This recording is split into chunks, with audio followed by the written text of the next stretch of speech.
Hello, my sparkly fairies and gremlin folk. This is your Queen Fairy, Simone. Welcome to Euphoric Garden Doodles. This is my little cozy nook. And here we play video games, we talk about art, and we embrace the strange and the weird of our existence. If you're a human as well, you guys are also welcome here as well. We embrace everyone here. So you guys, I wanted to sit down and talk about, hopefully you guys can hear me okay. The clip to my microphone is broken, so I can't really clip it to anything. So I'm going to be holding it in a really awkward way. But you know, at the end of the day, what's more important is that you guys can hear me. We are going to talk about art. Okay. I am an artist. I am an illustration artist. I went to college for illustration and animation, and my journey has been quite a long one. And I just kind of wanted to send out some encouragement and maybe some inspiration, some tips to kind of get you back on track if you feel like you have kind of derailed a little bit in your creative journey, okay? So I do recommend you get yourself a cute little, either your planner or a nice little notebook. I have my nice little notebook right here. And it has me on it. So I like to draw on everything. I'm like a 3-year-old, honestly. And we're going to go ahead and we're going to talk about a few things that helped me stay on track and to stay committed to my creative journey. Okay. So please get a snack, get a drink. We're going to go ahead and jump into it. And I'm just going to give you some tips based on my experience and my journey. You do not have to take this as gospel truth for yourself. It's just, you know, food for thought. Let's go ahead and jump right in, you guys. And we're going to talk about how to stay committed as an artist. Throw away perfection. That is the first step in staying committed to your creativity. I struggled with that concept for so long, you guys. Like back when I was in college, you know, I'm gonna be 34 this year, and I finally grasped my own weirdness and silliness and my quirks just as an individual. But also, like, I've kind of taken that and put it into my art. And I think it's so important and actually essential to your creative journey to not put yourself in a mold. I had tons of people, teachers, instructors who were telling me this is not supposed to look this way, this doesn't make sense, right? And I carried that with me into anything that I created, any story that I wrote, any doodle that I scribbled into my sketchbook. I just had this constant choir of voices in the back of my head saying, that looks wrong, that looks ugly, that doesn't look right. It was just this idea of perfectionism that was destroying me little by little. And it was also kind of whittling away my creativity over time. I had to completely dismantle that. So if there's any part of you that feels like, well, I need to be this way to be creative, I need to be that way to be creative, I need to, you know, create this type of artwork. Also, be careful of following trends, you guys. Like, I get that sometimes trends can be cute, it can be fun, right? There are some trends that I've definitely hopped on as a creative, but there just came a point where I just felt this is just not for me. You know, I want to stick to my own imagination, my own creativity, and just leave the trends for others, you know, who are having a good time with that. I would say toss out perfectionism, like forever. Don't fall back into perfectionism. It doesn't help anyone. Okay, it doesn't help anyone. I don't care what anyone tells you. When it comes to creativity, at least, when it comes to creativity, I can tell you perfection is such an enemy. It is the ultimate enemy of the imagination and creativity. Be as vibrant, be as colorful as you want to be. Break out of the mold, be strange, be weird. That is so important to your vibe as a creator, because that's what you are. You are a creator at the end of the day. It doesn't matter what type of creator you are a creator. Connect with your weirdness. Like I was saying before, toss out perfectionism. This kind of falls under the same category of that. You need to connect with your weirdness, your strangeness, your quirks, right? Your quirkiness, your silliness, and put that into your creativity, put that into your artwork. You know, have a sketchbook where you just create funny little sketches that make you laugh. It doesn't have to make anybody else laugh. It doesn't have to move anyone else. And I think that that's also a thing being an artist.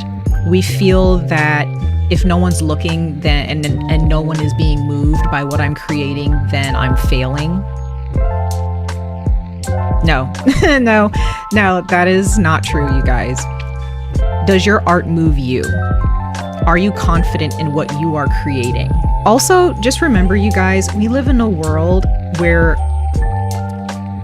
social media is saturated with so much information, so many different personalities, that sometimes we lose ourselves in that. And we just kind of feel like, how can I stand out in a world where everyone is, trying their hand at something new, right? That can be very daunting. It can be very frustrating. I know I've definitely dealt with that in my journey. So sometimes it's best to just kind of stay away from what everyone else is doing and just stick to your own authenticity, just as an individual. For me, I went back into my childhood and I thought about, what were some shows that I liked to watch? It's like cartoons, I loved and still love till this day. I love anime. Love Japanese animation, from Studio Ghibli to, I used to watch Pokemon, when it first came out. Sailor Moon was also my go-to, even all the way up, up to Disney movies, DreamWorks movies. So I went back and I looked at the different cartoons and shows that I would watch as a kid. And I'm like, I want to get back to that. I want to get back to that colorful, vibrant, child-like mindset that I had back then. And I want to understand, how can I implement that into my life now as a person, and then implement that into my artwork. So you can also go back to that, but connect with your weirdness, you guys. Be weird, be strange. Do not create based on what you think others will perceive. Right? It's different when you become a professional artist. So I guess that's a little bit different, but it's still the same message. Okay. There's always going to be a little corner in the world. There are people there who are going to support you, and they're going to love what you put out. They're going to love the content that you create. They're going to love the artwork and the stories that you write, the designs that you share. It may not happen overnight. Nothing really does in life. But just know that there is a corner out there for you, and you just have to stick to your guns. You just have to stick with it. Don't give up on yourself. It may take months, it may take years. It's taken me over a decade to get to this point in my life where I feel so happy and so honored to be the person that I am, and to be blessed with the creativity and the skill that I have as an artist. So you are very much blessed with so much magic, you guys. Being a creator is magical. Just remember that. Surround yourself with color and vibrancy. I love trinkets, doodads, knickknacks, that's just me as a person. I always love to collect art, even if it's friends of mine, colleagues who create, prints and, trinkets, that they create. Even pottery. I love pottery. Any type of creative pottery. I love purchasing things like that. Even in this space here, in this room, I have little Squishmallow pillows. I have a little wall decoration back there. I have books. I have all type. And I love tarot. I love tarot cards. I love Pokemon cards. I love sparkly things. I love glitter. I love keychains. I just love colors, and I surround myself with things that I love. It doesn't matter who is around to judge me, or, and honestly, it's my space, so who's going to really be around to judge me? If you have a space, even if it's just your own room, create beautiful works of art, or just go buy things or collect things that remind you of your beauty, that remind you of your vibrancy, and just kind of keep that around you. It really does help. It really does, So it doesn't matter who's there to judge or to have a comment about it. Like, who cares? You be you. Keep a sketchbook. Keep a sketchbook, you guys. I love keeping sketchbooks because it helps me get whatever is in my brain on paper Doesn't matter how ugly it looks. That's what sketchbooks are for, okay? That's what sketching is for. That's what doodles are for. It does not have to be shown to anybody. I like to use my sketchbooks as creative journals or diaries. No one really needs to see what's in them unless I choose to show them. But keep a sketchbook, you guys. Go out into nature, go to the park, go to your local cafe, anywhere where you can sit for free, okay? Anywhere you can sit and get a nice beverage, warm or cold or hot, whichever. Just go and sit and draw. Draw whatever you see. It doesn't matter how ugly you think it is. You know, I don't really believe in ugly art, really. At least not anymore. I don't believe that there's a such thing as bad art or ugly art. I guess unless the art is putting a bad example out there towards, you know, humans or humanity, or being prejudiced towards other people. But, you know, for the most part, you know, if you're not hurting anybody or disrespecting, you know, another group of people, I feel like, you know, there is no bad art really. And I think we should probably get that word out of our heads, because that's another form of perfectionism trying to come through, trying to sneak into our psychology. And you really don't need to think of your art as ugly. The reason I used to think that my art was ugly was because it didn't look like what other people who were deemed as good artists looked like. But sometimes it's just good to keep a sketchbook just to kind of scribble your thoughts down. It's almost like writing. So keep a sketchbook on you guys. It's really important. Last but not least, you guys, we have rest and rejuvenate. Guys, please remember this. This was also a huge challenge for me. I actually had an instructor back in college who would always tell me, step away. Just step away from the computer, step away from your sketchbook, just step away from what you're doing. Go outside, get some sunlight, go get some food, and then come back to your art. That used to bug me because I'm just like, again, because of perfectionism, I was so dead set on, I need to fix this. This needs to look perfect by the end of the day. And usually when it didn't, I felt so depressed. I felt so defeated.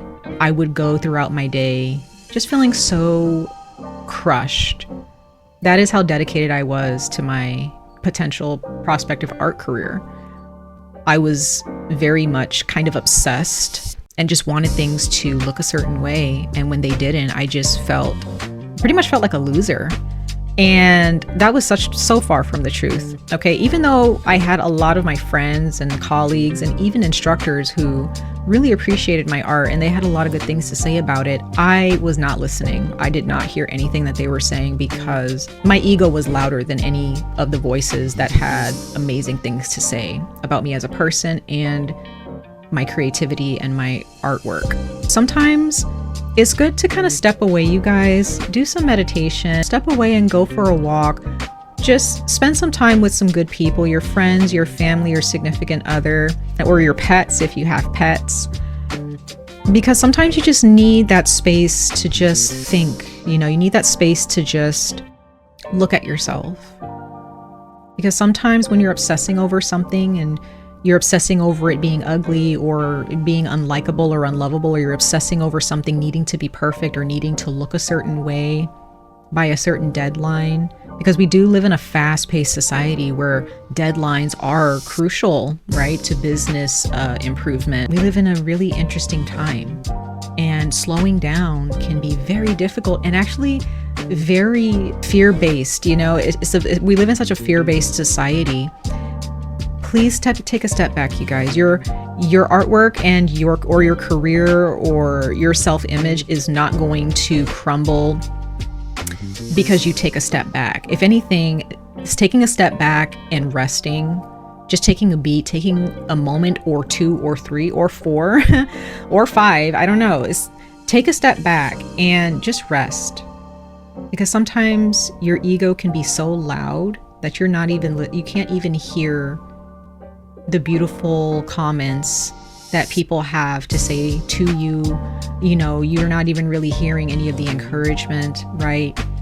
You're not even realizing the magic that is inside of you, that dwells within your soul, dwells within your heart, dwells within your mind. Don't become obsessive, because I was obsessive creatively. You don't always have to draw every day, guys. You don't have to. It doesn't have to be a daily thing. It's fine if it is, if that's something that you can do, is something that really makes you happy. But if there's ever a time where you just feel like, I don't have it in me today, or I don't have it in me this week, take a break, go on a vacation. You don't always have to post artistic or creative content every day or every week even. If you don't feel like doing it and your body is just like, I need to rest, or your mind just needs a minute, right, or two, then just really take that time, you guys. Please rest yourself. You do not need to prove anything to anyone. You do not need to prove your creativity to anyone. If you're not drawing every day or posting content every day, and the algorithms are telling you, you need to post every week, and fine, algorithms, they can, life has its own algorithm. I'm not saying that algorithms are, garbage or anything. There are some types of algorithms that are garbage, but they're algorithms nonetheless. In order to succeed and to be able to improve yourself and to utilize algorithms to your benefit, you do have to understand the math behind those algorithms. But at the same time, again, the word obsessive, please stay away from that type of trait in your life. Just take a step back. It's okay. Anything or anyone that doesn't embrace you when you come out of your hibernation or your hiatus, anyone who is triggered or annoyed or upset at your absence because you decided to take a step back, then those are just leeches. Nobody likes a leech, right? Those energies are not worth your time.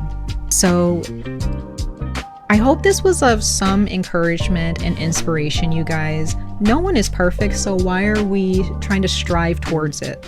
We are all perfectly imperfect. We have our own sense of weirdness and strangeness and vibrancy and colors. Live in truth. Who are you? Who do you want to be and why? Sit with yourself and learn how to become your own best friend. You're still a creator, no matter how weird the world perceives you to be. No one is meant to be liked by everyone, so be comfortable with being disagreeable or unlikable by certain people. It's okay. It doesn't change who you are, as long as you're doing the right things, as long as you're loving yourself, as long as you're doing your best to contribute to this planet in a healthy and wholesome way. I don't see a problem. So I'm sending you guys so much love, tossing so much glitter and sparkles your way. Please give this a thumbs up if you enjoyed this video. I will be posting in the future. If you guys have any ideas or any other tips that you would like for me to share here on this channel, please leave a comment down below. Subscribe if you guys resonate with my energy. We always have cozy times here. Much love to all of you. Bye, guys.